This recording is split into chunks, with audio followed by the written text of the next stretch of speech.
Welcome back. If you're new around here, my name is Ellie and welcome to Small and Strong. Today is Purple Day.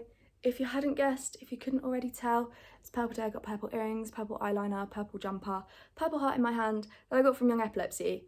You already know that I am a young rep for Young Epilepsy and they are selling these for Purple Day, so I'll put a link in the description where you can go and get yourself some. With it being Purple Day, it's only right that I put out a video about epilepsy. So I'm gonna just answer some questions that I get quite regularly about my epilepsy. I have got my whole epilepsy journey, although that was filmed a few years ago, so maybe I should film another one, but I will have that linked above. The first question I get asked is, what type of seizure do you have? And the answer to that is, I have tonic-clonic seizures, which are your classic epileptic seizure. I feel like it's the seizure that everyone assumes you have when you have epilepsy, but the fact is there are so many different types of seizure, and that just happens to be the one that I have. So for me, as you'd expect, it means I lose consciousness. For me, my eyes roll into the back of my head, I fall to the floor, and my body shakes.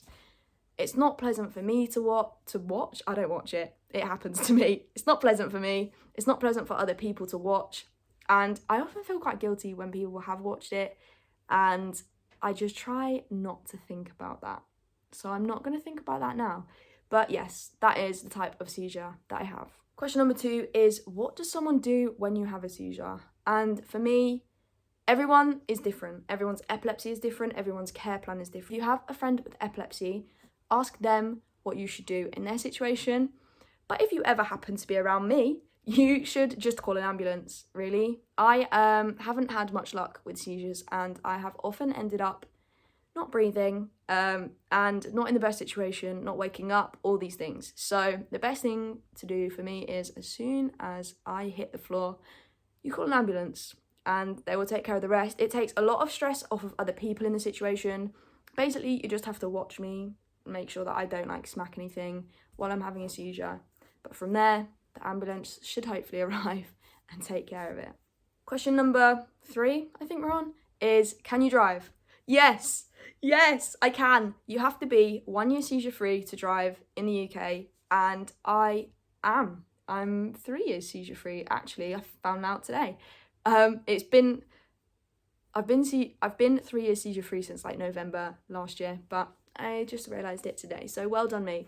But yes, I now drive, I have my car, and I'm very pleased. However, if I ever have another seizure, the clock starts again. And that's just the way it is. The next question is, when were you diagnosed? I was diagnosed on my 18th birthday. It's like my fun fact about me, is that I was diagnosed on my 18th birthday. It's awful as well, because it meant I couldn't drink, it meant that I couldn't go out. I've still never been to a club to this day.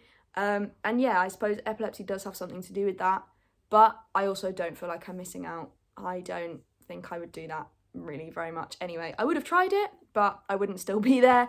So maybe my time will come, or maybe it won't. We'll find out. The next question is, what advice would you give to someone with epilepsy, or someone who is new to having epilepsy? And I think I always say in my videos, do not take my advice for gospel. I have had to learn a lot of things the hard way, and I think, unfortunately, epilepsy is trial and error for a lot of people. It may not be for you, or it may be, but I think learning your triggers and taking the time to learn what affects you is the most important thing. So I learned, for me, my triggers were overheating, over emotional in either direction, really excited or really nervous. They affected me. Alcohol obviously affected me, and I think there's another one that I'm forgetting. Not sleeping enough, that's the other one. So if I'm ever, if I start a new job or anything, they will always ask me about what they need to look out for, and I basically tell them that I am keeping an eye on those 4 things. But I think that's my biggest piece of advice, is you really have to take the time to learn yourself and your own situation. And I would recommend doing that, preferably sooner rather than later, because that really does make all the difference and is ultimately how I'm sat here seizure free and alive. So yeah, I think that would be my advice. The other piece of advice is, don't listen to stupid people. If stupid people are telling you, your seizures are fake, or you can't do this because you have epilepsy, or you'll never be able to do this because you have epilepsy. No, sweep that away. You don't need that negativity. That is incorrect information. So just move on from that. The next question is, how do I tell someone that I have epilepsy? Everyone goes about this differently. For me, I obviously am open about it on social media, and at work, actually, it is. So at work, we get information sent out every day, and on top of everything that has about me in it, if I'm going to be there that day, they will write at the top, Ellie Henry has epilepsy, she will alert you if needed. And that is purely because obviously I haven't had a seizure in a long time, so I don't feel the need to go up and say it to everyone personally, because we're not in like the immediate risk zone. So they write it on there and that gets sent out, so everyone is aware of it. But I've actually never had anyone come up and ask me about it from that.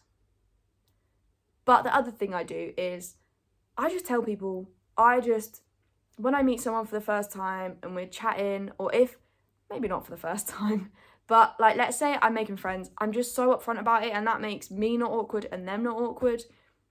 And sometimes I'll go, oh yeah, I've got epilepsy, just like, in case you were wondering, or like, that's probably a really bad example. I would not actually do that. How do I do it? Yeah, I don't know how I go about it, but I am very upfront in telling people.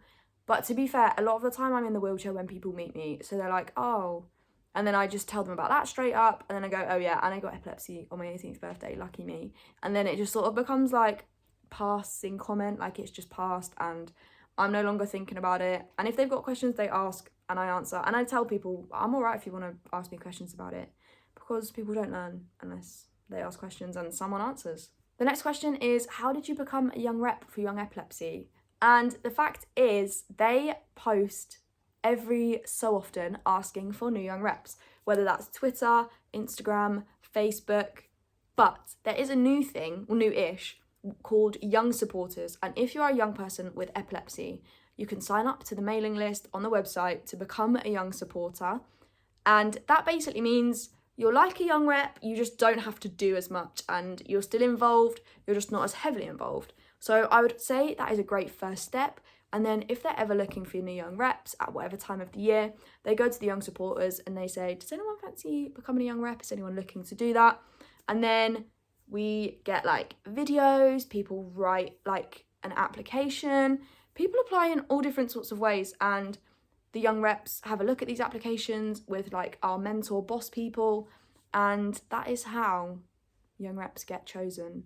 I sent a video much like the one I'm making now, much like all the ones I've ever made, and I just basically told them what I do, what I think about epilepsy, what I think needs to change about epilepsy, and how I'm going to be the person to do it.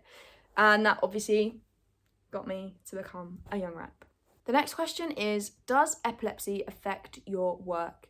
And the answer is, now that I am seizure free, not massively. I still struggle with my memory, and I still watch out for triggers, and I would say that if something is going to be triggering to me, I definitely let work know. So let's say we're doing a night shoot, I will say, just so you know, like, this is a trigger for me, but I have taken these steps to ensure that hopefully that doesn't happen, but just so that you're aware. So I am very much still able to work. Luckily, I work in quite a few good places and they're aware of it. But when I was getting diagnosed and I was having seizures every week, it was a lot more tricky because I wasn't a reliable member of the workforce. And my boss at the time didn't quite understand. But there are a lot of resources over on Young Epilepsy's website to help with that kind of thing. So I would definitely recommend checking out Young Epilepsy if you have any questions like that. The final question is, what are you doing for Purple Day? I'm making this video and I did purple eyeliner. I don't know if you can see. Yes, you can see. I put purple eyeliner on, and I'm not a makeup person. I also found this purple jumper when I was filming a recent video actually, where I went shopping, and I got these tattoos that I've already spoken about from Young Epilepsy, so I'm gonna have fun with that. But last year I baked and it did not go well, and I will not be baking this year. That's why I went for a makeup look. Still out of my comfort zone, but not 100% out there. And I'm not, hopefully you guys think I'm not as bad at this as I was at baking a cake, because I was very, very bad at baking a cake. I'll have it linked above. But we often talk about it at Young Epilepsy. When Purple Day comes around, someone's like, oh, we should bake a cake. And I'm there like, no, not me. But yeah, happy Purple Day. Feel free to drop any comments and I will reply to them. Your epilepsy questions, anything you want to know about epilepsy, get asking. I also did a little reel on Instagram and a TikTok. So I have my TikTok and my Instagram above me. But thank you for watching. Happy Purple Day. There'll be another one next year. Let's see what I come up with to do next year, because this took some thinking and some doing. So actually, what are you doing for Purple Day? Tell me that as well. But thank you for watching. I'll see you in the next video.